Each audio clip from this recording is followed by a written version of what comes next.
Pri hľadaní práce stále to bolo, že buď mi teda neodpovedali na môj životopis, alebo si ma pozvali a v momente, keď zistili, aký je môj handicap, bola to pre nich taká stopka.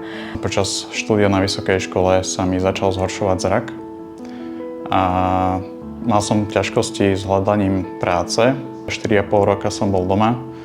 A aj keď som chodil na pohovory a tú prácu som si hľadal aktívne, tak tá inklúzia, o ktorej sa stále rozprávame, nie je až tak silno pretlačená v spoločnosti. Vznikli sme preto, lebo sme chceli nejako vytvárať lepšie podmienky pre zdravotne aj naznených ľudí a zároveň cez kvalitne odvedenú prácu búrať predsudky voči týmto ľuďom. Sa venujeme predovšetkým upratovacím činnostiam, a okrem toho ponovom aj obchodné činnosti, kde profesionálne zastupujeme firmy na trhu. Je to pre mňa naplňujúce, pretože môžem pomôcť nielen teda nám, našej firme, ale aj ostatným firmám a pomôcť im s poskytnutím upratovania.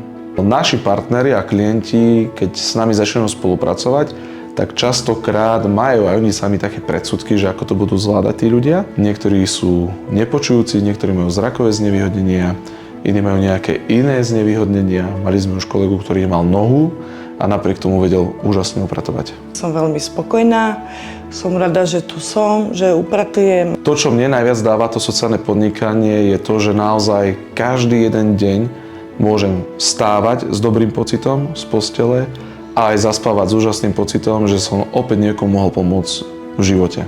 To bolo pre mňa také nakopnutie, že konečne po viac ako 15 rokoch niekto, kto sa nezľakol a dáva mi priestor a šancu.